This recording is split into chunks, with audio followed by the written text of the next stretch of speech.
Salut à toutes et à tous, je suis Angel, ça vous le savez déjà, bienvenue dans cette nouvelle vidéo. J'espère que vous avez passé d'agréables fêtes et que tout s'est super bien passé pour vous. Moi en tout cas, c'était plutôt sympa.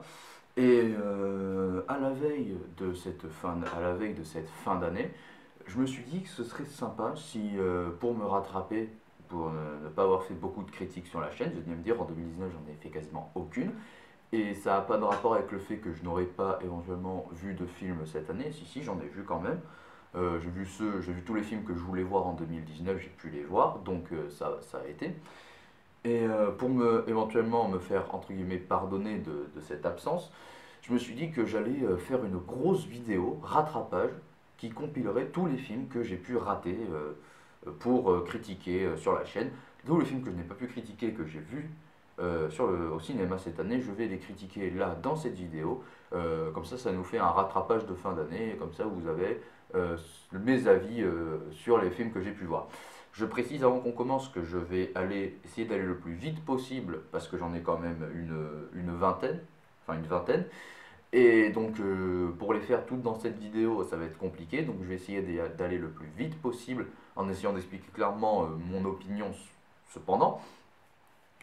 Donc, et j'ai également classé les films dans l'ordre alphabétique. Donc voilà, j'ai pas mis les films, je les ai pas énumérés dans le désordre, je les ai classés dans l'ordre alphabétique. Et je précise également que si vous voulez juste voir telle ou telle opinion sur un des films de la vidéo, je vous mettrai dans la description les timecodes auxquels vous pourrez vous rendre dans la description. Ou alors vous regardez le cursus de la vidéo avec YouTube et vous devriez voir les affiches puisque je vais sur le côté là afficher le film dont je vais parler. Et voilà, je me suis fait ma liste, donc je vais essayer d'aller le plus vite possible, donc on va commencer tout de suite. Donc, Ad Astra, donc avec Brad Pitt et Tommy Lee Jones en tête d'affiche, film que j'avais pas très spécialement envie de voir cette année, mais que bah, comme c'est Brad Pitt et que comme j'étais un peu dans ma période Brad Pitt parce que je ressortais de Il était une fois Hollywood, je me suis dit allez, il faut que j'aille voir Ad Astra avec Brad Pitt. Et au final, bon, le film était sympa. Bon, c'est clairement pas l'un de mes films préférés de l'année 2019. Je veux dire, si je devais faire une liste, un top 10, il serait même pas dans le top 10. Même pas en mention honorable, tu vois. Le film est sympa au mieux, tu passes un bon moment sympa, genre ça, il fait son taf de te faire bouffer 2 heures de ton temps si t'avais rien à faire. Le film, voilà, te divertit au mieux. Mais Ad Astra, pas été voilà, il m'a pas tant marqué que ça. Brad Pitt et Tommy Jones jouent toujours aussi bien. Et puis le scénario, bon, le scénario avait un espèce de potentiel de film d'horreur, de film catastrophe, genre avec il découvre un truc dans l'espace qui revient, qui l'amène sur Terre, machin et tout. Ça aurait pu faire un scénar de film d'horreur ou de film catastrophe qui aurait pu être sympa. Mais bon, on n'a pas eu ça, mais c'est pas grave, moi je m'en plains pas. Ensuite, Alita Battle Angel, si je dis pas de conneries. Euh, alors, je tiens à préciser un truc, je n'ai pas lu le manga de base, donc je n'ai pas lu Alita, enfin en version originale Gummed, je n'ai pas lu le manga, donc je peux pas dire s'ils ont été fidèles ou pas, et même s'ils ont été fidèles ou pas, moi personnellement, au niveau liberté d'adaptation, je m'en fous du moment que j'ai un bon film. Du moment que j'ai un bon film, l'adaptation ça repasse derrière, parce que ça peut très bien être un très bon film, mais une mauvaise adaptation, mais il faut le juger en tant que film, pas en tant qu'adaptation. Je sais pas si je suis clair dans ce que je dis, mais Alita il était quand même un film vachement sympa, j'ai trouvé, avec donc ce personnage principal, hein, Alita, qui était. Alors, qui est déjà très classe, personnellement, je la trouve très classe, et je trouve qu'elle était très attachante, et qu'ils ont vraiment bien bossé son développement. Donc, à la base, enfin, c'est un androïde, je crois, un androïde. C'est un androïde, et putain, et c'est fou comme cet androïde est plus humain que d'autres personnes dont je tairai les noms dans la vraie vie, et ça commence par Brie Larson. C'est vous comme un droïde peut arriver à te ressentir des émotions comme ça. Mais il y a vraiment un travail qui est fait derrière tout ça. Et le film, je l'ai trouvé. Déjà, je trouvais que le film était très beau visuellement. Et même la course. la course de... À un moment donné, elle fait une course. Trop classe cette scène. Ah, et c'est l'un des seuls films que c'est le seul film de 2019 que j'ai vu dans les nouvelles salles Ice. Pour ceux qui connaîtraient, ceux qui ont ça vers chez eux, plus jamais je refais ça. Je déteste la salle Ice. Ensuite, pour terminer avec les A, et je trouve ça extrêmement approprié, Avengers Endgame. Alors, je ne vais pas m'étendre sur Endgame, malheureusement, puisque j'ai fait la vidéo avec Mister Marvel. Donc, si tu regardes cette vidéo, salut à toi. On a fait une vidéo qui classe les films du MCU, donc So Far From Home, puisqu'il n'avait pas vu.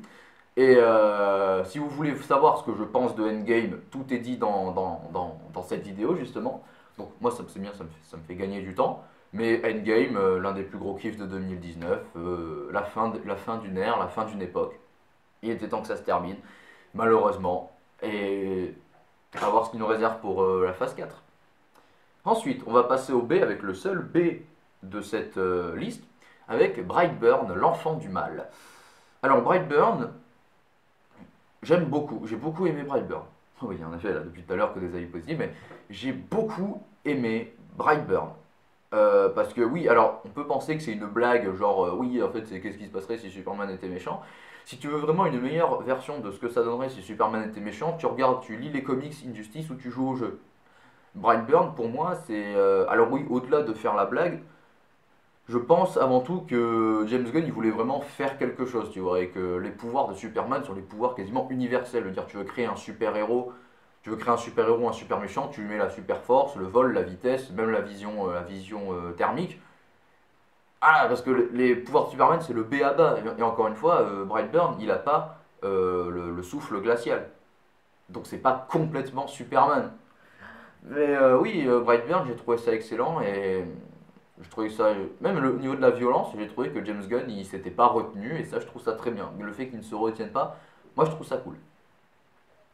Et cette fin, donc il nous teaserait éventuellement une espèce de dark DC Extended Universe avec les autres mecs qu'on peut voir qui sont teasés par l'acteur qui jouait Yondu dans Les Gardiens de la Galaxie.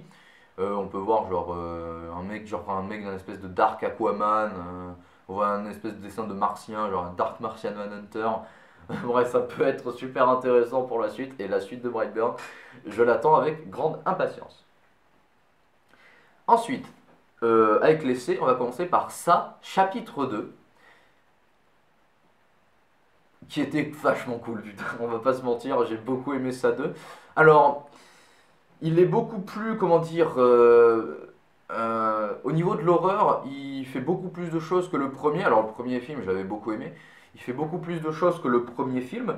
Cependant, le 2, le un était quand même pas plus aseptisé, mais voilà, dans ça 2, c'est beaucoup plus. Alors, évidemment, il y a toujours les habituels bouts des jumpscares classiques du cinéma. Mais voilà, c'est pas dérangeant, on veut dire, il y a des scènes qui font peur sans finir par un bout, comme ça angoisse, ça angoisse. Et c'est ça que moi, ça, j'ai préféré dans les films d'horreur, quand on te fait peur avec Maintenant, grâce à cause de la vidéo de Nick the Sun, je vais passer pour un con.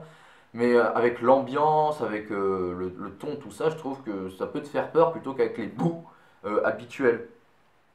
Et ça 2, j'ai trouvé qu'il jouait très bien là-dessus. Les acteurs, tout ça, j'ai trouvé très bons. Alors, j'ai pas envie de dire de conneries, mais celui qui joue Gripsou, donc Bill Skarsgård, je crois que c'est lui, hein, mais c'est bref, c'est un Skarsgård de machin. Bref, j'ai trouvé qu'il était très bon en Gripsou, hein, même s'il était déjà dans le premier, et là je trouve qu'il est très bon. Même si je préfère le Gripsou, malheureusement, du premier film, donc qui était joué par, je dis pas de conneries, Tim Curry, je préfère le premier Gripsou, malheureusement, je trouvais qu'il avait un côté plus clown de fête foraine. Vraiment le côté plus clown, terre à terre, vraiment un clown que tu pourrais rencontrer genre quand tu vas amener tes enfants au cirque, que le nouveau Gripsou qui a un costume beaucoup plus permissible au niveau du budget parce que maintenant on a le moyen de faire de meilleurs maquillages, de meilleurs costumes. Mais voilà quoi, ça fait pas, je dis pas que c'est dans la surenchère, mais je préfère je préfère Tim Curry en Gripsou personnellement. Passons maintenant sur Captain Marvel. Ça pue la merde, c'est nul. Je déteste ce film, c'est le pire film du MCU avec Homecoming. J'ai détesté ce film, j'ai détesté Brie Larson, je l'ai détesté dans Endgame, je déteste Captain Marvel, je déteste Carol Danvers. Je déteste le fait que c'est grâce à elle que Fury ait eu l'idée de créer le nom d'équipe Avengers. Et je déteste le fait que Nick Fury ait perdu son œil à cause d'une putain de vanne. Et je déteste tout ce qu'ils ont fait avec Captain Marvel dans le MCU, je la déteste. Chucky, la poupée du mal, le remake. Ils ont essayé de moderniser un peu l'histoire et ça n'a pas vraiment de sens. Ça n'a pas vraiment de sens. Pour le coup, je préfère vraiment le film original qui avait ce côté d'un tueur en série qui est réincarné dans une poupée. Ça donnait une raison complètement legit à pourquoi est-ce que une poupée va tuer des gens. Là, ça n'a aucun sens. Là la poupée c'est Ultron. Je suis désolé, la poupée Chucky c'est devenu Ultron. Et déjà, il y a un autre truc de base, c'est que là, au vu de la gueule de la poupée, il y a qui achète ça à ses enfants. C'est qu'il y avait le même problème dans Annabelle, c'est quel parent indigne va offrir une poupée aussi flippante à son enfant. Et là avec Chucky on a pareil, c'est qu'en fait Chucky, donc là elle est défectueuse, et du coup elle se met à tuer les gens. Comment ça? Comment? Pourquoi? Je sais pas, c'est genre... parce que je rappelle que c'est un truc programmé, donc à moins de programmer les gens, genre comment Chucky peut savoir que telle ou telle chose peut tuer un humain alors que de base il est juste programmé pour faire des câlins, être sympa, machin tout. Comment il peut savoir que un couteau planté quelque part ça peut faire mal? Comment Chucky sait ce que c'est un couteau puisqu'il n'a pas été programmé pour connaître ce genre de choses? Et même en étant défectueux, ça ne fonctionne pas parce qu'en étant défectueux, tu n'apprends pas des choses en décalage. Au mieux, tu fais des alités, t'interprètes mal ce que tu fais. Auquel cas, bon, c'est ce qu'ils font dans le film, mais tu peux pas savoir que tuer des gens, tu peux pas savoir tuer des gens quand tu n'as pas appris ça, quand c'est pas codé. Tu ne peux pas savoir qu'est-ce qui fait mal à un humain quand c'est pas codé. Personnellement, moi, je trouve ça invalide comme argument. Donc ça n'avait aucun sens, je préfère vraiment le premier film, qui était mille fois mieux, qui n'était pas dans la surenchère de faire un truc un peu réaliste, machin, c'était fantaisiste, et c'est très bien. Crawl. Alors Crawl, c'est un peu le de l'année, je dirais, c'est le entre guillemets dent de la mer de l'année, dans le sens où on met en scène un animal qui va tuer un animal un peu dangereux qui va tuer des gens. Euh, Bah en fait, disons que le film il tient sur un timbre. Hein, il y a des crocodiles, il faut survivre à l'ouragan, c'est tout. Et c'est à peu près, en fait, c'est à peu près la seule chose qui va en résulter, de dire ouais, il y a un crocodile, on doit survivre au crocodile. Il n'y a pas grand chose d'autre à dire sur le film, hein, et j'ai trouvé qu'au niveau de la violence, au niveau de l'horreur, il faisait du bon boulot et les acteurs étaient très bons. Kaya Scott Delario qui revient, donc après le labyrinthe, après la saga de labyrinthe, qui revient, et je trouve que c'est une très bonne actrice. Donc elle revient et ça fait très plaisir de la voir dans ce film. Voilà, la relation avec son père, bon, un peu superficielle, mais bon, ça passe quand même pour développer une relation entre les deux et avoir de l'affect quand ils sont dans une situation dangereuse avec les crocodiles.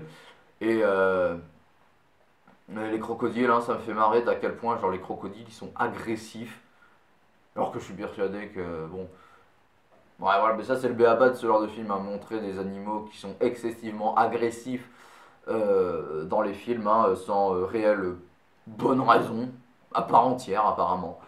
Donc voilà.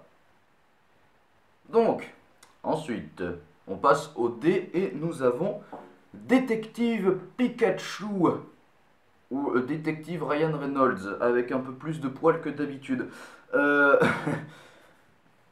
Très très bonne, agréable surprise de 2019, Détective Pikachu. Je ne m'attendais pas du tout à ça, à que ce soit aussi cool, putain. Alors, techniquement, oui, je m'attendais à kiffer parce que je suis un gros gamin, je m'attendais à kiffer le film.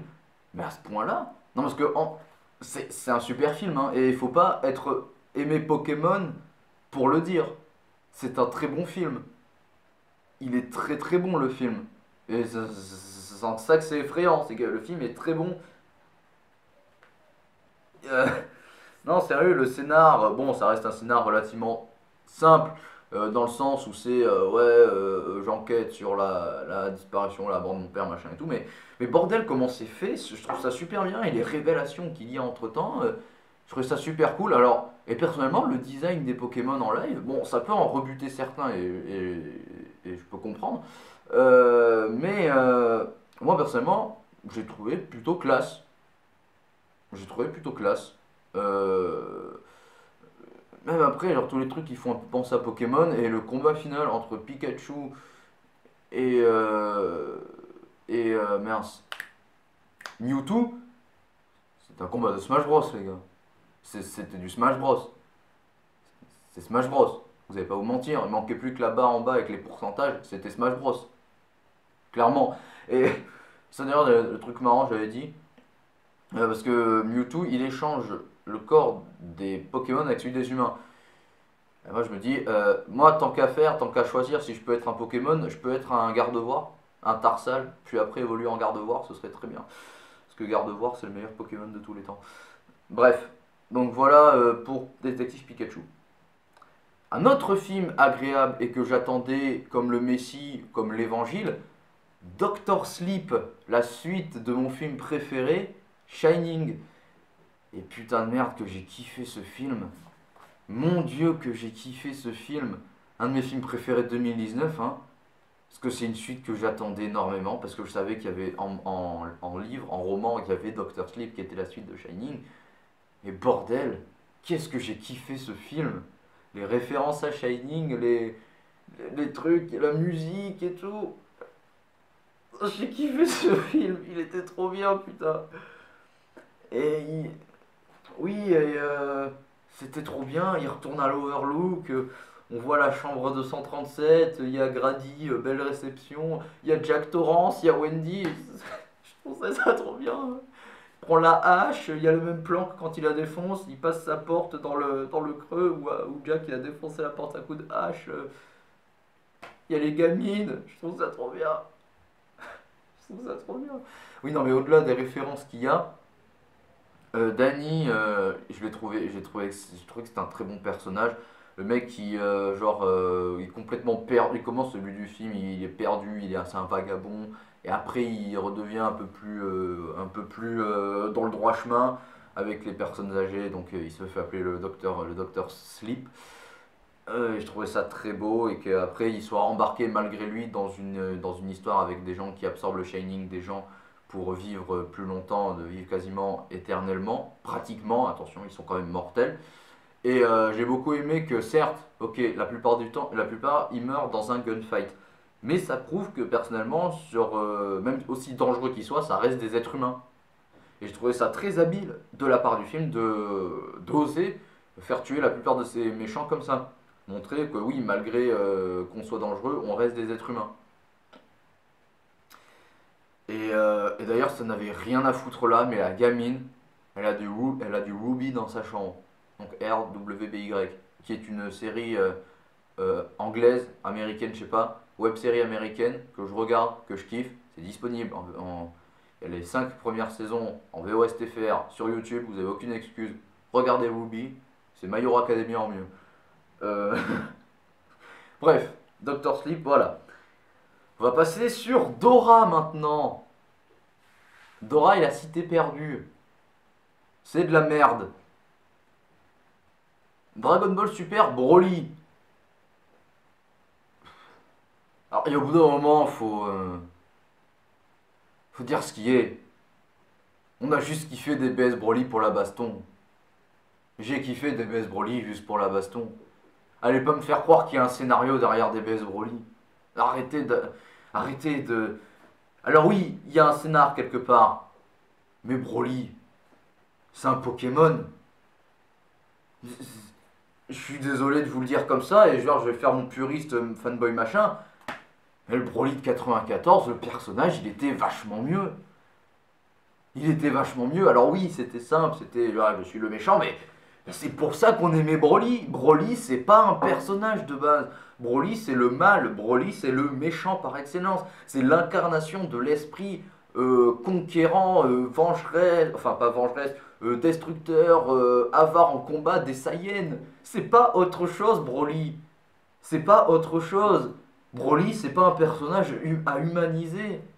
Broly, c'est pas un. C'est un démon, c'est un monstre, c'est une cible à abattre, c'est le méchant par excellence. C'est le. C'est Freezer, alors Freezer pareil, c'est le méchant par excellence, c'est le mal absolu, il a pas d'autre projet que de faire le mal, que d'être un connard, ben Broly c'est pareil. Et là dans ce film, genre tu l'humanises et tu le fais juste pexer à Toph que ça en devient ridicule. Broly l'ancien était vachement mieux, il était vachement plus kiffant à regarder parce qu'il était super puissant. Le mec, il arrivait, il se mettait à 6 sur lui, il se faisait tous éclater. Là, les mecs, ils arrivent, ils font jeu égal avec lui. Il y a de la... Ok, c'est de la baston super bien animée et tout, mais t'as pas le même frisson que dans les premiers films où genre ils connaissaient pas la fusion, il y avait pas tous ces techniques, il y avait pas le Super Saiyan 3, il y avait pas le Super Saiyan, il y avait pas machin.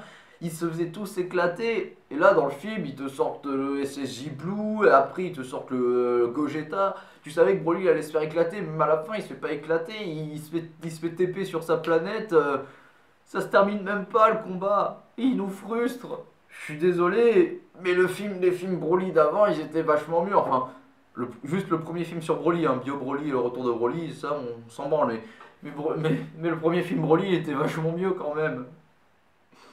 Arrêtez quoi. On va passer sur les E maintenant, et dans les E, il n'y en a qu'un seul. C'est Escape Game, ou le film qui prend un genre et qui était un peu à la mode en ce moment et qui te dégoûte de vouloir faire ce truc. Escape Game, pourquoi? Escape Game, j'ai l'impression que c'est une espèce de sous-saut en fait. C'est une espèce de sous-saut en fait. Parce qu'en fait, le but c'est de Escape Game, ils ont pris des gens qui devaient mourir, qui auraient dû mourir dans des circonstances et qui ont miraculeusement survécu. Le but du jeu, c'est de les mettre dans cet escape game justement et de voir qui c'est qui s'en sortira le mieux. Pourquoi? C'est vachement connard de faire ça. Je veux dire, les mecs, ils ont miraculeusement survécu. Ok, mais laisse-les tranquilles. Alors c'est quoi? T'es jaloux toi? Les méchants?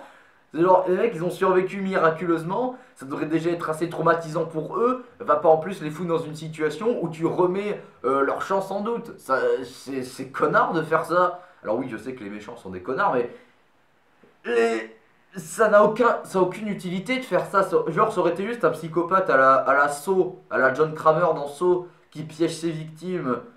Ah, ça pourrait faire quelque chose d'intéressant, genre un espèce de nouveau saut entre guillemets. Même faire un film qui se passe dans l'univers de Saw, ça aurait été intéressant. Mais là, le film, c'est juste, ouais, on fait l'escape game, on se met dans une situation dangereuse, on voit qui c'est qui survit à la fin. Mais surtout qu'évidemment, la personne qui survit à la fin, c'est le personnage auquel tu t'attends le plus. Voilà, la final girl, comme on dit. Alors, je crois que c'est une femme qui survit à la fin, si je dis pas de conneries, mais c'est la final girl. Donc voilà, il n'y a pas vraiment de surprise à ça. Malheureusement. On va passer dans les G, il n'y en a qu'un seul. Glace, donc la suite à la fois de Split et de Incassable. Split que j'ai beaucoup aimé et Incassable qui est excellent, on va pas se mentir. J'ai trouvé que le film était excellent, était très bon. Et Shyamalan qui... ça avait du bien de revoir Shyamalan parce que c'est vrai que depuis Split... Alors il me semble qu'il n'avait pas fait d'autres films depuis... Attends, est-ce que c'est Shyamalan? Oui, c'est Shyamalan qui a fait Split, j'avais eu un doute. Il me semble qu'il n'avait pas fait d'autres films entre Split et Glace. La première fois, j'avais pas trop compris que Bruce Willis était son personnage dans Incassable. Hein. Il m'a fallu du temps pour m'en rendre compte. C'est des gens qui me l'ont dit après, et je les remercie d'ailleurs. Mais oui, c'est un film. Le film était super sympa. C'est vrai que c'est vrai que c'est des personnages qu'on s'attendait pas à voir ensemble. Hein. Parce qu'il y avait dans Split, enfin dans Incassable, pardon, il n'y avait pas d'élément qui amène à Split. Et dans Glace, il y a un élément qui est super intéressant, c'est que le père de Kevin, si je ne dis pas de conneries, était dans le même train que le personnage de Bruce Willis, qui le train s'est écrasé, a déraillé, bref, vous connaissez le scénario d'Incassable. Et je trouvais ça vachement intéressant, ça fait vraiment un sentiment d'univers connecté, en fait. un truc qui est vachement mieux branlé que parfois que les films du MCU. Vraiment, un ensemble, ça fait 3 films, hein, Incassable, Split et Glass, et tu peux les regarder dans cet ordre-là. Et c'est fou comme t'as ce truc d'univers partagé, et ça prouve que Shyamalan a bien su manier son truc. C'est qu'il a vraiment su faire un truc partagé, avec les éléments de dire ah, mais tu vois, le train qui a déraillé, et ben Kevin, il a perdu son père dans ce moment-là. Et il y a toujours le méchant de Mister Glass, il me semble qu'il s'appelle comme ça, le personnage de Samuel Jackson, qui joue les super méchants et qui veut absolument provoquer le combat entre Kevin et le personnage de Bruce Willis. J'ai oublié son nom malheureusement. Et ça fait très super méchant dans le sens où Lex Luthor voulait faire un peu pareil dans BVS, faire que Batman et Superman s'affrontent en les poussant à bout et les faire s'affronter. Et bien là, je trouve que Mister Glass a habilement réussi ce stratagème et qui est déjoué vers la fin par les persos principaux, donc par le personnage de Anna Taylor-Joy, j'ai oublié son nom malheureusement, qui réussit à raisonner Kevin. Donc il y a une relation un peu de la belle et la bête, un peu à la Hulk, dans le sens où seule une femme, genre juste Betty, peut apaiser le monstre, tu vois, ça fait un truc un peu comme ça. Et j'ai trouvé que la fin était vachement osée parce que ça voudrait dire qu'il y avait d'autres mecs comme Bruce Willis et comme Kevin quelque part dans le monde et ça ouvre la porte à un univers étendu qui est plutôt vraiment très intéressant. On va passer dans les H, et il n'y en a qu'un seul malheureusement, avec Hobbs and Shaw, le gros kiff de 2019, encore une fois, le film qui est bourrin comme pas possible, qui est débile à souhait, qui a un scénar qui tient sur un demi-paquet de clopes, mais qui est putain de kiffant juste de voir Jason Statham et Dwayne Johnson team up Idris Elba dopé à un sérum. Je trouvais ça super cool, je suis désolé, parce que Jason Statham c'est un acteur que j'aime beaucoup, je trouve qu'il est super cool. Même dans les Fast and Furious, même dans Le Transporteur ou dans The Meg, il était super cool. Et je trouve que voir ces mecs-là ensemble, ça fait toujours un film qui est très intéressant, ça fait un effet de réunion. Je trouve que c'est des acteurs, personnellement, que tu as envie de voir ensemble, en fait. Personnellement, c'est comme Keanu Reeves avec, par exemple, Chuck Norris ou ce genre de truc, c'est des mecs que j'ai envie de voir. J'ai envie qu'ils team up un mec. Moi, je veux Chuck Norris et Keanu Reeves qui team up, genre Jean-Claude Van Damme, tout ça, tu vois, et Schwarzenegger, tu vois. C'est vraiment un gros sentiment de réunion. Alors que ça n'a pas lieu d'être, hein, vraiment. Et, euh, et là, bien sûr, Roman Reigns. Alors, Roman Reigns qui ne dit pas un mot. Et je suis désolé pour les fans de la WWE, mais j'aime beaucoup Roman Reigns. Ne vous en déplaise, j'aime beaucoup Roman Reigns. Je peux comprendre qu'on l'aime pas, mais moi personnellement, j'aime beaucoup Roman Reigns. Voilà. Et Hobbs and Shaw, un gros kiff de 2019. Et j'ai beaucoup aimé le combat final sous la pluie, où ils ont compris la stratégie parce que Idris Elba, le méchant, peut anticiper entre guillemets les mouvements de machin, sauf qu'il peut en anticiper qu'un seul. Donc s'il y en a un qui encaisse pendant que l'autre frappe, ça fait vraiment un duo incroyable le combat de fin. Et je l'ai trouvé très très cool. Le seul J de cette liste, et c'est Monsieur J, c'est Joker avec Joaquin Phoenix. Est-ce que j'ai besoin de m'étendre d'à quel point ce film il déchire sa race? Sérieusement, je l'ai vu 2 fois. C'est pas pour me vanter machin, je l'ai vu 2 fois et à 2 reprises je me suis dit que ce film était putain génial. Ce film est excellent, ce film est quasiment un chef-d'œuvre. C'est fou comme c'est un film sur un méchant et que le méchant reste méchant jusqu'à la fin. Prends-en de la graine Venom. Alors même si j'ai surkiffé Venom, hein, mais prends-en de la graine Venom quand même. Et que c'est un film de super-héros, mais il y a enfin un film de super méchant, il n'y a pas de scène d'action entre guillemets. Tu sais, t'as pas. Parce que Arthur devient vraiment le Joker quasiment qu'à la fin. Et ça j'ai trouvé ça très osé de faire ça. Comme si dans un film Spider-Man, Peter Parker devenait Spider-Man dans les 20 dernières minutes du film, hein. Ce qui personnellement ne me dérangerait aucunement, parce que justement ça ferait quelque chose d'assez osé, hein, de faire que Spider-Man apparaît quasiment qu'à la fin. Ça pourrait faire un truc très intéressant même, je dirais, qu'on exploite pendant tout le long le cheminement de Peter, soit moins rushé, hein, tu sais, ses origines, mais là le truc pour le coup, le Joker, Arthur qui devient le Joker qu'à la fin, j'ai trouvé ça très très bon, j'ai trouvé ça très cool de faire ça, et Joaquin Phoenix qui nous livre une performance parfaite. Alors je le mets les choses au clair, j'avais déjà dit dans le live avec Lord Shadow, c'est le live qui précède cette vidéo justement. Je préfère largement l'interprétation de Jack Nicholson du Joker parce que c'est le type de Joker que je préfère en fait. Heath Ledger et Joaquin Phoenix sont excellents, sont parfaits dans ce qu'ils font, ils sont très bons. Mais ils jouent un type de Joker que. Ah non, non, Joaquin Phoenix, il a un côté un peu plus Joker type Nicholson, genre un peu plus genre spectacle, un peu plus ce spectacle qui se met en scène, qui fait de grandes mimiques, voilà, un peu de chef, entre guillemets, de chef d'orchestre, machin et tout. Il a, voilà, avec son costard, machin, le maquillage, il a un côté plus type Nicholson que vraiment Heath Ledger. Et c'est le type de Joker que je préfère, genre plus le Joker du spectacle, tu vois, le Joker qui se met en scène, qui fait des Batman, tout ça, machin, tu vois, genre que le Joker type Heath Ledger, qui est très bon, hein, mais le côté plus gangster, machin, j'aime pas trop, même si ça n'empêche que c'est très bon, mais je suis pas très fan, attention. C'est pas parce que j'aime pas que c'est pas bien, non, c'est au contraire, je trouve ça très bon, mais j'aime pas trop. Je suis pas très fan. Et une suite, je suis complètement contre. Je veux pas de suite à ce Joker-là. Joaquin Phoenix a fait un seul film, il était très bon. Laissez-le tranquille maintenant. Donc voilà.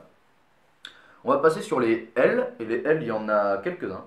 On va commencer en premier avec la grande aventure Lego 2.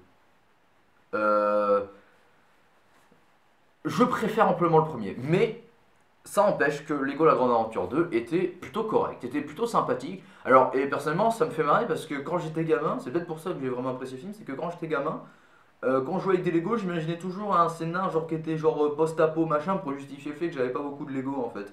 Comme après, comme j'en avais après à chaque fois, je disais oui, on a trouvé d'autres survivants, d'autres machins et tout. En fait, genre c'est comme ça que j'introduisais les persos dans ce que je faisais. C'est comme ça que je faisais. Et c'est pour ça que ça. C'est peut-être pour ça que ça m'a marqué de dire que. Ouais, il y a un truc qui commence, c'est post-apo, genre c'est complètement détruit, c'est un truc à la Mad Max. Et même dans les designs, genre des nouveaux persos, enfin des personnages, genre qui ont des styles un peu, genre vraiment très Mad Max, très. Ouais, très Mad Max, hein, je veux dire, c'est très Hokuto no Ken, genre dans le côté, genre, il y en a, ils ont des bras en métal, ils ont des grosses trucs, machin, du maquillage absurde, on dirait des chanteurs de death metal, machin. Et j'ai trouvé ça vachement drôle de faire ça. Genre qu'il soit. Vice versa, bon après on part dans un autre délire avec la reine dans notre pays, la reine aux mille visages. Oui, parce qu'il y a des chansons dans le film, et les chansons je les trouve très cool. Enfin, la chanson de la reine aux mille visages, je la trouve sympa, et la chanson Les hommes de Gotham City, donc t'as la reine aux mille visages qui essaie de draguer Batman. Et le moyen qu'elle a pour y arriver, c'est de dire, genre en gros, ouais, en fait, Gotham c'est de la merde et je préfère Superman, tu vois. C'est parce que Batman, il a toujours ce petit truc dans les films par rapport à Superman. Donc là, si tu, pour charmer quelqu'un, tu te bases sur quelqu'un dont il est jaloux, ça peut marcher. Faites ça dans la vraie vie, les gens, ça peut parfaitement marcher. Non, c'est pas vrai. Faites pas confiance à des Lego. Même moi, j'ai essayé, ça marche pas. Euh, voilà. Et il y a la chanson insupportable la chanson s'appelle littéralement cette chanson va te rentrer dans la tête. Et c'est vrai, parce que à la fin du film, t'as cette chanson dans la tête. Excusez-moi, à la fin du film, t'as cette chanson dans la tête, et c'est insupportable. Et oui, après, il y a toujours ce truc, genre de. En fait, s'il y a tel ou tel mec, c'est parce que genre les deux mondes, entre guillemets, pour unir les deux mondes, c'est genre t'as l'enfant qui joue avec les Lego et t'as la petite sœur qui joue avec les Lego. Et à la fin, t'as coffre. Comment il l'appelle? Coffre Armageddon, un truc comme ça, c'est genre la fin du monde. Bah, c'est en fait la maman qui met dans le coffre à jouer tous les Lego, tous les Lego, parce que les enfants ils n'arrivent pas à s'entendre à jouer, ça fait du bruit, ils s'embrouillent machin. Donc elle fait, on enlève l'objet de la discorde, donc les Lego. Et à la fin, ils trouvent un terrain d'entente parce qu'ils se disent oui, en fait, on adore ça jouer au Lego, on trouve ça c'est super cool. Et c'est vrai que les Lego c'est super cool. C'est mieux que les Playmobil. C'est plus permissible en fait hein, au niveau de la construction les Lego. Et je trouve que les figurines sont ont plus de charme. Je trouve que les mini-figurines ont plus de charme que les Playmobil. Et donc à la fin, donc ils arrivent et ils arrivent à s'entendre. Et à la fin, tout est bien qui finit bien. Et après, il y a la truc avec Rex Danger. J'allais dire Rex Fury, non, Rex Fury c'est le méchant de Lego City Undercover. Mais Rex Danger, le scénar était vachement osé et il y a toujours plein de références. Hein. Sinon, attends, parce qu'en fait, je pense que je peux le dire, ça va spoiler. En fait, Rex Danger, c'est le Emmett du futur. qui après l'apocalypse s'est forgé une personnalité plus forte, machin et tout. Voilà, c'est devenu un autre Emmett. Et il a créé donc son vaisseau à l'aide de diverses machines à voyager dans le temps. Et il y a toujours plein de références à la culture geek et aux trucs Lego qui peuvent se permettre, puisque Warner a les droits pour les licences Lego comme ça. Donc il y avait la DeLorean du Doc de Retour vers le futur, le Tardis du Docteur Who. Je crois qu'il y en avait. Putain, est-ce qu'il y en avait d'autres? Je crois qu'il y en avait d'autres. Comme ça, mais il y avait plein de références. Au début du film, tu as un petit caméo d'Harley Quinn avec la voix de Dorothy Pousseau, donc ça me fait marrer. Genre, on l'a vraiment fait venir que pour dire une réplique. On l'a vraiment fait venir que pour dire une réplique. Je trouve ça super drôle. Il y a plein de références comme ça, genre les Raptors, ça doit être une référence peut-être à Jurassic World. Je m'attendais presque à ce qu'on ait un caméo de Owen, de Owen Grady, donc le perso de Chris Pratt dans Jurassic World. On a un caméo de Bruce Willis, enfin de Chase McCain. C'est ça, hein, Chuck McCain, genre son perso dans Die Hard. On a vraiment un de ces caméos, genre à un moment donné, il passe par des conduits d'aération. Et il y a Chase McCain dans le conduit d'aération, en référence à Piège de cristal, où il est justement dans les conduits d'aération. Et juste pour finir sur le film, il y a une vanne qui m'a fait particulièrement rire dans le film. C'est ouais, la fête commence à 9h15. Il dit pourquoi 9h15? Il fait parce que si vous dites à 9h, les gens ils arrivent toujours à 9h15. Alors, comme quoi on a 15 minutes de retard à chaque fois. Bref, le film Lego j'ai beaucoup aimé, mais je préfère le premier. C'est vrai plus terre à terre, et c'est vrai parce que parfois dans les genres de suite qui part un peu dans la surenchère, ah ouais, maintenant qu'on a fait un scénar plus terre à terre, genre plus concentré, plus carré sur ce qu'on fait, on peut partir dans un délire un peu plus poussé. Euh, voilà. La Reine des Neiges 2 maintenant.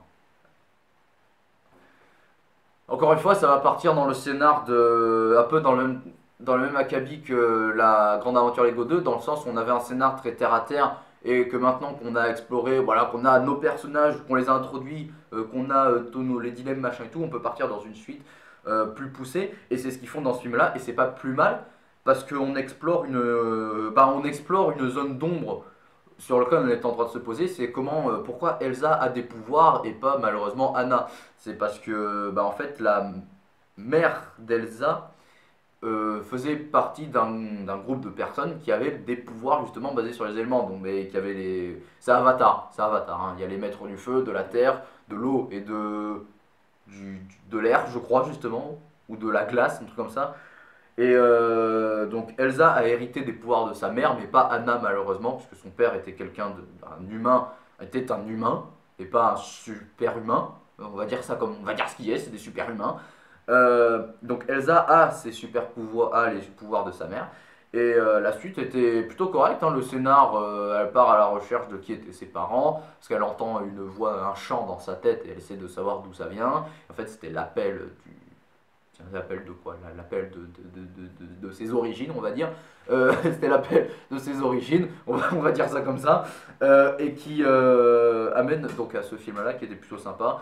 On a les chansons, et je trouve que les chansons sont. Même la chanson principale est moins marquante que Libéré, délivré. Mais elles sont quand même sympas. Et rien que pour entendre Christophe chanter, sachant qu'en VF, il a la VF c'est la voix de Donald Renew, et Donald Renew c'est Spider-Man. Rien que pour entendre Spider-Man chanter, j'adore. Voilà, moi tu veux me faire kiffer, tu fais chanter, tu fais chanter Donald Renew ou même je le dis, tu me fais chanter Bastien Bourlet ou Pascal Chemin, je kiffe. Moi, je veux les entendre chanter. Je suis désolé. Moi je veux une scène dans un manga ou un film, ils chantent. Je suis désolé, je veux entendre ces mecs chanter. Je sais pas pourquoi. C'est comme Dwayne Johnson qui chante, je trouve ça kiffant quand il chante, mais moi je veux les entendre chanter aussi, voilà. Voilà, donc, on va maintenant passer à un film beaucoup moins enfantin, Le gangster, le flic et l'assassin, donc qui est un film coréen, et ça prouve qu'en Corée, ils ont pas que Séoul et la K-pop et ces groupes de K-pop, ils ont aussi des gangsters, des flics et des assassins. Et je trouve ça super cool, c'est le meilleur aspect de toute la Corée du Sud. Hein, le reste c'est de la merde. Hein. Tu vois, la K-pop, tout ça machin, à côté c'est de la merde. Voilà, à côté de ce film, c'est de la pisse de chat. Genre les flics c'est beaucoup plus classe que les BTS et tout ça, tu vois. Donc c'est un film vachement sympa en fait. Genre quand je suis allé le voir, je suis allé le voir avec des amis que je salue d'ailleurs. Je suis allé un peu à reculons pour voir ce film, mais au final j'ai beaucoup kiffé. Et c'est basé sur une histoire vraie. Alors c'est évidemment s'il y a des libertés prises sur l'histoire machin, je crois que les noms et tout c'est pas les vrais, mais j'ai trouvé ça vachement bien. En fait, genre l'histoire, genre de ouais le flic, et le gangster qui sont diamétralement opposés dans leur code, dans leur principe, tout ça, mais qui vont s'unir parce que l'un a été attaqué, parce que l'un recherche le mec parce que c'est son boulot, et l'un recherche le mec pour se venger, et qui les amène à s'unir. Je trouvais ça super cool, et je trouve que la relation entre le gangster et le flic est vachement bien faite en fait. Et putain que le gangster, mais putain, ce charisme de ouf qu'il a. Ah, je suis désolé, mais faut pas me mettre dans la même pièce que lui. Le mec, il a un charisme de dingue. Déjà, il a une carrure d'enculé, je trouve. Et oui, vraiment, c'est vraiment le genre de mec. Ah, si tu le contraries, fais gaffe à ton cul, quoi. C'est les mecs qui tout le monde s'écrase devant lui. Je trouve qu'il a un charisme de ouf. Je trouve qu'il a un charisme de ouf. Et pour parler de l'assassin, vite fait. Alors, je suis désolé, hein, je vais en blesser plus d'un. Mais l'assassin, il ressemble à un chanteur de K-pop. Je suis désolé, c'est un chanteur d'un groupe de K-pop qu'on a pris pour jouer le film. C'est lequel chanteur, c'est quel mec des BTS qu'on a pris pour faire le mec? C'est qui? C'est lequel? Hein? Parce que moi j'en connais aucun. Enfin si, je crois Jungkook, un truc comme ça. C'est quoi ça? D'ailleurs c'est quoi ce blaze? Mais c'est autre chose. Mais c'est lequel chanteur c'est quel mec des BTS qu'on a pris pour en faire un méchant dans le film? C'est lequel? Dites-moi, je veux des réponses dans les commentaires. Et si vous ne sortez aucun, je serai déçu. Mais donc Gangster, le film d'assassin, bonne surprise de 2019. Et moi j'ai bien aimé le fait que l'un apprend entre guillemets de l'autre. Genre par exemple je pense le gangster quand ces mecs font une connerie, il leur fout une baigne, tu vois. Et ben le flic après il va arriver et mettre une baigne à ses potes si s'ils font une connerie. Donc l'un apprend un peu de l'autre et j'ai trouvé ça vachement sympa en fait. J'ai trouvé ça super cool. Passons maintenant au Roi Lion, le remake. Regardez le film d'animation original, ce sera vachement mieux et vous économiserez de l'argent avec des chansons bien meilleures et un scénar bien meilleur. Voilà. On va passer au N, et le N, il n'y en a qu'un seul, c'est Nicky Larson, le film de Philippe Lachaud. Là aussi, c'était une très très bonne surprise, putain de merde. Ah, c'était une très bonne surprise, honnêtement, le film. Alors, le film, je l'ai beaucoup aimé. Parce que, en fait, ça, c'est un film que. Ça, c'est l'exemple des mecs qu'il faut prendre pour réaliser des adaptations de licences comme ça. Donc, comme comics, jeux vidéo ou manga. Ce qu'ils auraient dû faire, par exemple, pour Full Metal, l'adaptation Full Metal Alchemist. Ce qu'ils auraient dû faire pour, par exemple, l'adaptation de Dragon Ball, justement ou les adaptations de Assassination Classroom, ils auraient dû prendre quelqu'un qui a compris le concept de base et quelqu'un qui aime l'œuvre de base. Quelqu'un qui comprend et qui aime l'œuvre de base. Parce que dans ce film Nicky Larson, ça se voit qu'ils ont compris l'essence de Nicky Larson, pas de City Hunter, ni vraiment Nicky Larson, tu vois, Nicky Larson, celui qu'on avait nous, tu vois. Dans le club Dorothée, c'est vraiment Nicky Larson. Ils ont vraiment compris l'essence de Nicky Larson. Et ils l'ont très bien retranscrit dans le film là, parce que c'est aussi drôle que Nicky Larson, et c'est capable d'être sérieux comme Nicky Larson. Et outre les références au Club Dorothée, donc à Hokuto no Ken, Dragon Ball, à Olive Tom, à Cobra à un moment donné, à Ranma 1,5, il y a plein d'autres références, enfin, ça c'est celle que j'ai trouvée personnellement. Voilà, des petites références à droite et à gauche qui font très plaisir à voir quand t'es fan de ce genre de truc. Et pour une scène en première personne, alors il me semble qu'ils reprennent une OST de Nicky Larson justement. Je crois qu'ils reprennent une OST comme ça. La fin qui se termine avec Get Wild, donc le premier ending je crois de Nicky Larson. Qui termine sur ça. Enfin, t'as les quelques notes, c'est comme vraiment la fin d'un épisode de Nicky Larson ou du coup de City Hunter, où t'as les premières notes de City Hunter et après ça coupe et t'as l'ending. Ben là, ça fait pareil et bon, malheureusement, on n'a pas Get Wild en entier, mais ça fait vraiment fin d'un épisode de Nicky Larson quoi, avec notamment Laura qui court après Nicky avec une masse. Ça fait très fin d'épisode de Nicky Larson et je trouvais ça très cool parce qu'en plus le scénar, ça pourrait complètement faire un épisode de Nicky Larson. Je suis désolé, ça pourrait faire un épisode de Nicky Larson.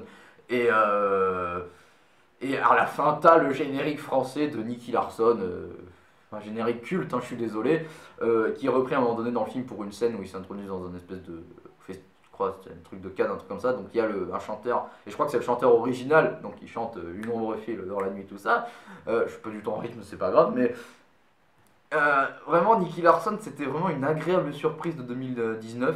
Et Mammouth, je suis désolé, mais Mammouth, il est trop bien fait. Il est excellent, le mec qui a fait ça. Et moi, je veux le voir en convention. Je veux le voir. Et je trouve que Philippe Lachaud se débrouille très bien en Nicky Larson. Je trouve. Il joue très bien Nicky Larson. Et puis, de toute façon, quand on voit que l'auteur original de Nicky Larson a validé le scénar, ça pouvait qu'être encourageant, hein. Je suis désolé, hein. On va passer au O, et il n'y en a qu'un seul, oui, parce qu'il n'y a pas de M machin et tout. On va passer au L, au O, pardon, avec Once Upon a Time in Hollywood, comme je le disais avec Ad Astra plutôt dans le rattrapage. J'étais dans la phase Brad Pitt, parce que Once Upon a Time in Hollywood, c'était vachement cool. C'était vachement cool, Once Upon a Time in Hollywood. C'est du Tarantino. Ça se voit. Par contre, il y a juste un truc sur lequel je suis pas très d'accord, c'est au niveau de la. Enfin, moi personnellement, ça m'a pas choqué. C'est juste comme je suis allé voir avec un ami, lui il m'a fait la remarque après, c'est au niveau de comment Bruce Lee était dans le film. Apparemment, en vrai, il était pas comme ça, qu'il était plus humble, machin et tout. Moi, j'en sais rien, mais apparemment, il était comme ça. Donc, du traitement de Bruce Lee, pardon, dans le film, bah, peut en rebuter certains. Et après, évidemment, il faut parler de ce truc. Donc, Margot Robbie qui jouait Sharon Tate, il me semble, c'est elle qui joue Sharon Tate. Qui, normalement, comme tout un chacun le sait, que Sharon Tate a été assassinée par les Mason, par les Manson. Là, dans ce film, Quentin Tarantino, il a fait son kiff, hein. C'est que au lieu de s'attaquer à la maison de Sharon Tate, donc qui était enceinte à ce moment-là, et Margot Robbie enceinte, je suis désolé, mais rien que pour ça, je vais aller voir ce film. Juste pour je crois que c'est. Putain, parce que j'ai peur de dire une connerie, mais il semble que c'est Margot Robbie qui joue Sharon Tate, si je dis pas de conneries. Je crois. Rien que pour l'avoir en cloque, je suis désolé, il faut aller voir ce film. Donc, au lieu d'attaquer la maison de Mason, ils attaquent de Tate, pardon, ils attaquent la maison de Cliff, donc qui est le garde du corps de Rick Dalton. Putain, ce final qui sort de nulle part. Mais il a fait son kiff.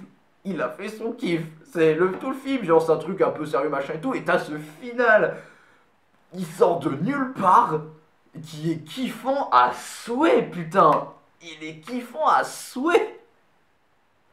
Putain, il est. Ah, putain, rien que la fin où t'as Rick Dalton qui crame l'un des Masons, c'est incroyable. Vraiment, le mec. Ah putain, faut que le mec Ah putain, je vais me retenir de dire un truc horrible parce que bon, mais. Voilà. Ah, vraiment, le mec, il a fait son kiff, quoi. Donc voilà pour Once Upon a Time. Et on va passer au R. Il n'y en a qu'un seul. Et c'est Rambo Last Blood. Et j'ai bien aimé ce film, moi, colonel. Je peux vous dire que c'était quand même vachement sympa. C'était la fin d'une ère, la fin d'une saga, la fin d'une quintologie. Pour parler d'une saga qui a 5 films, justement. Ouais, justement, et j'ai trouvé ça super cool. Et non, c'est pas mentir, ça vraiment la met la larme aux yeux quand tu. Avec la fin, quoi. Je l'ai trouvé incroyable ce film. Rien que le final où il piège sa maison comme dans Maman, j'ai raté l'avion.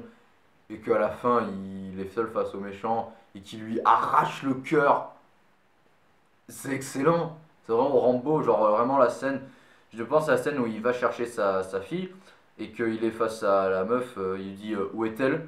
Et qui, à un moment donné, la meuf elle commence à s'enflammer. Et qui pose le gros couteau de chasse sur la. Il plante le gros couteau de chasse comme ça dans la table. Tu sais, ouais, c'est Rambo, mec, déconne pas, c'est Rambo. Hein, tu vois Rambo face à toi, tu cours. C'est ça, c'est des mecs, quand tu les vois face à toi, tu cours. Genre Jason Statham, Chuck Norris, John Wick. C'est des mecs, tu les vois face à toi, tu cours, d'accord? Woody Harrelson aussi, tu les vois, tu cours. Donc, ouais, Rambo, gros kiff de 2000, enfin, un kiff de 2019. On va revenir sur un film d'horreur maintenant, avec Scary Stories.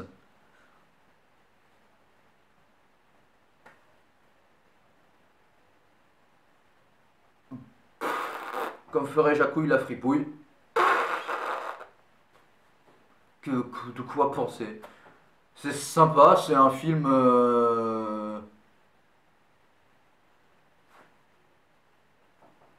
Ouais, c'est sympa comme le concept honnêtement est pas mal, hein. Dire que genre les histoires prennent vie machin et tout, je trouvais ça cool comme idée.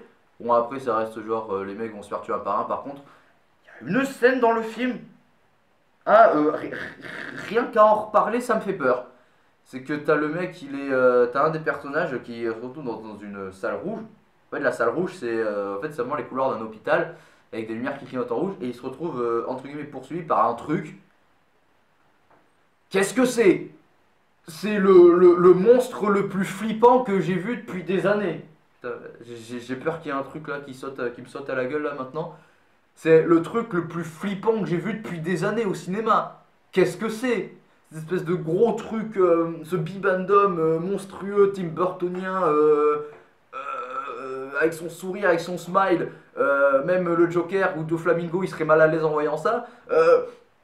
Qu'est-ce que c'est? Il fait super peur. Moi personnellement, il m'a fait super peur ce truc. Genre, qu'est-ce que, qu'est-ce que, qu'est-ce que, qu'est-ce que tu es? Qu'est-ce que tu es, monstre? Qu'est-ce que tu es, créature du diable?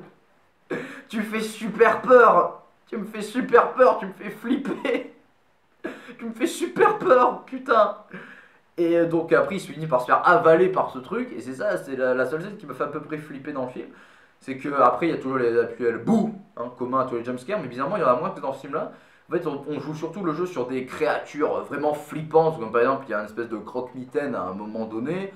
Donc il y a ce monstre, ce bimbandom, on sait pas ce que c'est. Un épouvantail qui prend vie. On joue surtout sur des créatures monstrueuses plutôt que sur des bouh. Comme ça, bon après les créatures peuvent faire des bouh comme ça bien sûr. Mais les bouh viennent pas sans les monstres, tu vois. Et je trouvais que les créatures justement étaient très, très flippantes.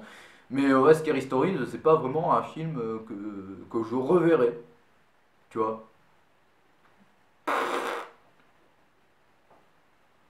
Voilà. On va revenir sur des trucs moins flippants et des trucs un peu moins bien. On va parler de Shazam. Euh, Nous avons enterré le DC Extended Universe et son ambition, ses projets, ses rêves, son but de faire quelque chose différent de Marvel, son but de nous proposer autre chose. Mais malheureusement, les critiques, les fans, ils s'en branlent de la vision d'un auteur, de la vision de ce que les gens veulent, de ce qu'un auteur veut apporter. Eux, ce qu'ils veulent, c'est ce que eux veulent. Ils veulent des films Marvel, ils veulent des films rigolos, des films légers, des films sans message, des films débiles, des films nuls. Et bien on leur a donné ça avec Shazam, hein, des films bateaux, basiques, que même Iron Man 2 et Thor 2, ils te regardent, ils font ouais, en fait, nous on est super bien à côté de toi. Euh, Shazam, c'était pas bien, voilà. Cimetière, le remake du premier film, et donc adaptation d'un roman de Stephen King. Je préfère le film original. Malheureusement. Voilà, c'est comme pour Chucky, je préfère le film original parce que j'ai la nostalgie, parce que j'ai vu le cimetière, l'original, quand j'étais gamin. Mais je sais pas, il y a quelque chose dans le film qui me déplaît. Je saurais pas dire quoi. C'est peut-être, genre, encore une fois, on est dans la surenchère parce qu'il me semble. Alors attends, j'ai pas envie de dire une connerie, mais est-ce que dans le remake, dans le film original, est-ce qu'il y avait ce délire d'avait des enfants qui étaient masqués, qui allaient au cimetière, au Pet Cemetery pour pour enterrer leurs animaux? Je sais plus.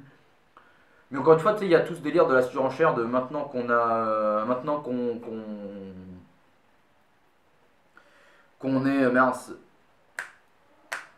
Maintenant qu'on a plus de budget, bah, on peut faire des trucs un peu mieux, mais je sais pas. Et puis cette fin où t'as toute la famille qui devient zombie et qui se termine genre juste sur le gamin dans la voiture.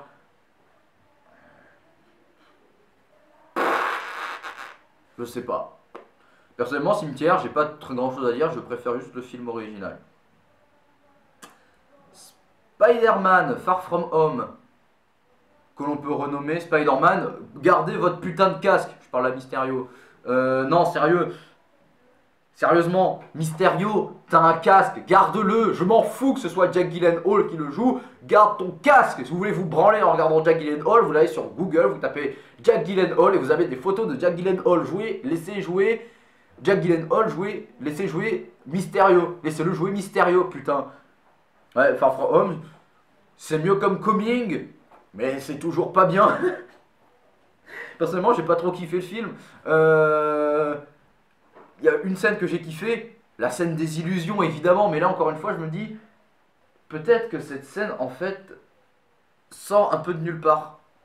Parce que genre, parce qu'après dans le film, Mysterio il fait pas autre chose. C'est ça qui est dommage en fait. C'est que Mysterio il te fait une scène d'illusion et il t'en refait plus après.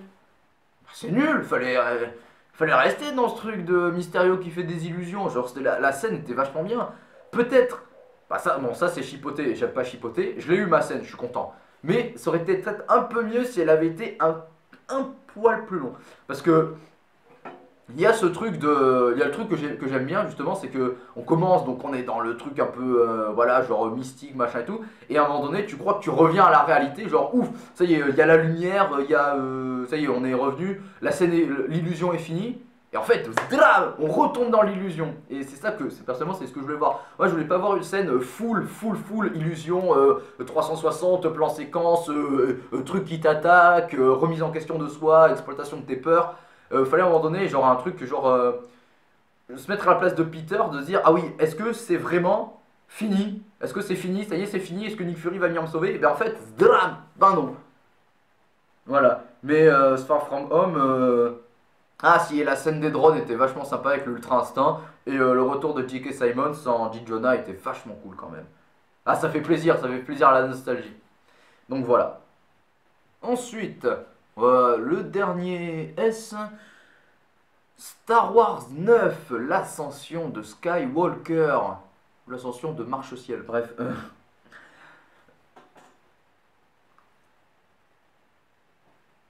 Bah au moins c'est fini maintenant, hein, c'est pas plus mal finalement.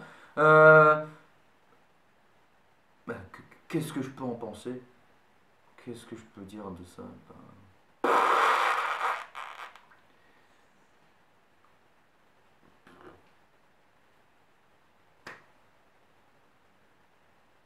Bah au moins, c'est toujours mieux que le 8.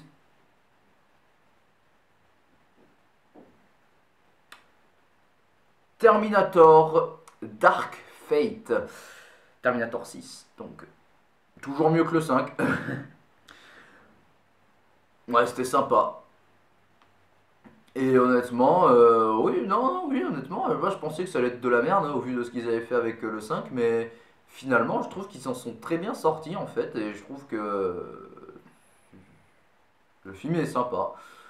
Bon après, évidemment, Terminator c'est la saga qui avait pas besoin de suite, après le 2, ça avait pas besoin de suite, évidemment.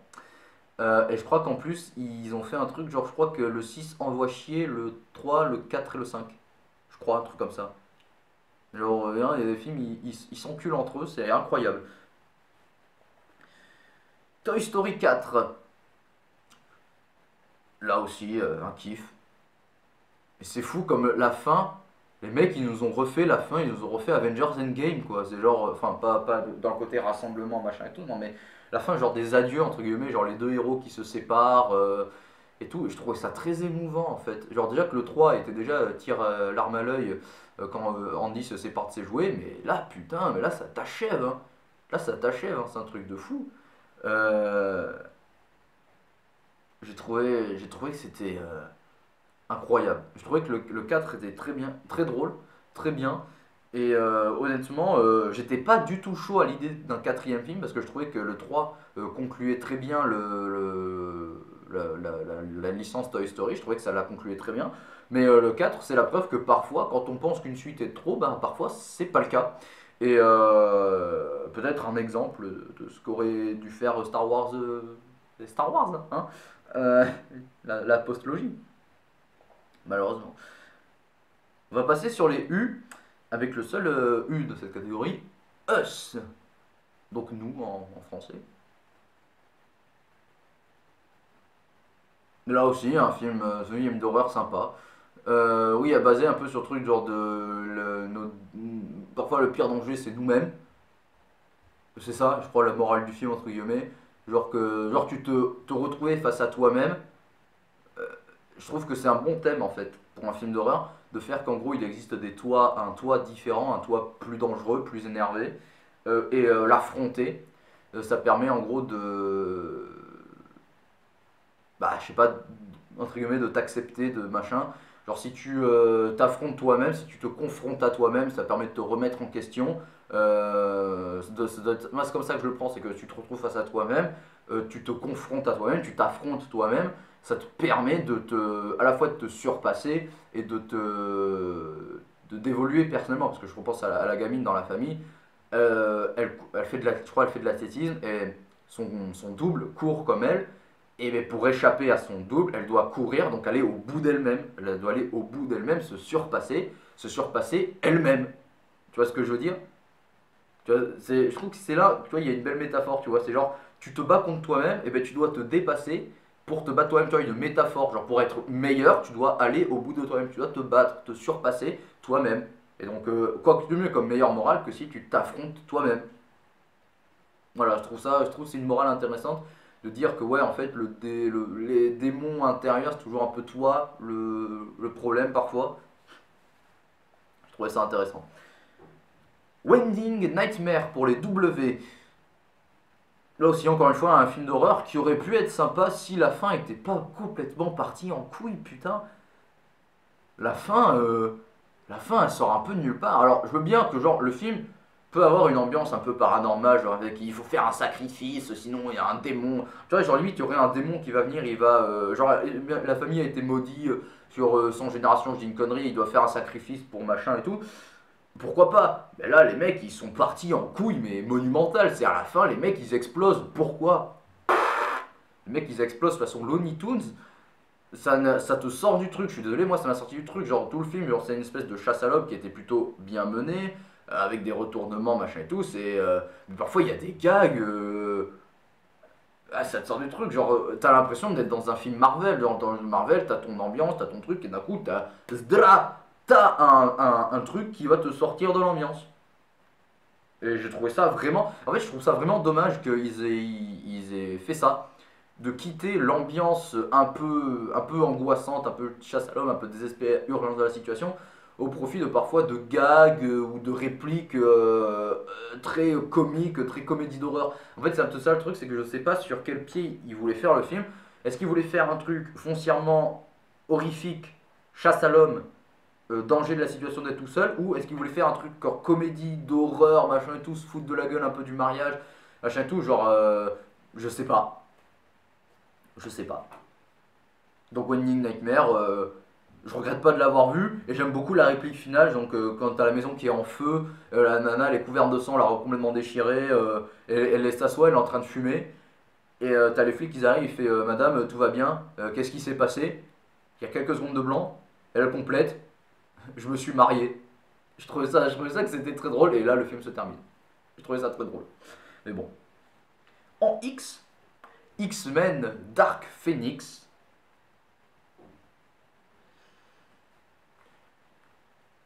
Quelque part, je l'avais dit à un ami avec qui j'étais allé voir le film. D'ailleurs, il faut savoir une anecdote. Quand je suis allé voir X-Men Dark Phoenix, je sortais de la BGF, donc de la Bordeaux Geek Festival. J'avais passé une journée excellente. Je m'étais amusé comme un dingue, j'avais surkiffé. Donc on sort, on va manger dans un petit resto, dans un petit fast-food sympa que je kiffe. Donc là encore une fois, kiff total. Et on va voir Dark Phoenix. Et on sort de la salle. C'était à ça d'être parfait la journée. Alors la journée était parfaite et Dark Phoenix aurait dû ajouter une pierre à l'édifice de la perfection de cette journée, mais malheureusement non.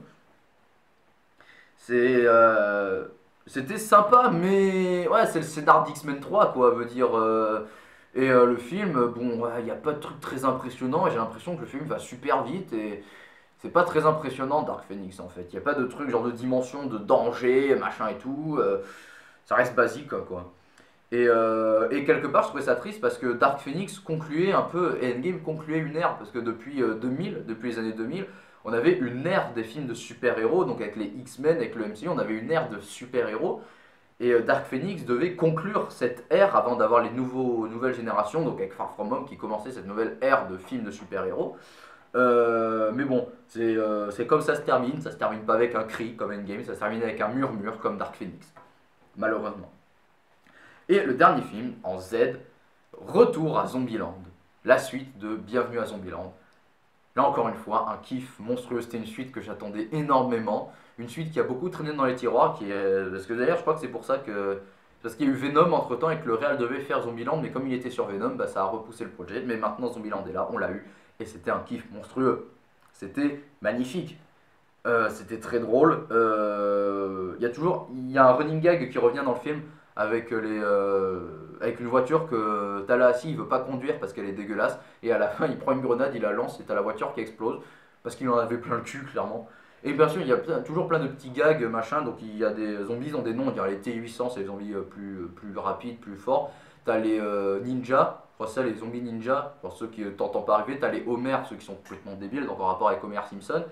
Toi, plein de trucs pour élargir un peu l'univers avec le retour des personnages principaux. Mais par contre, putain, comme la sœur de Emma Stone, elle a changé. Elle a un peu.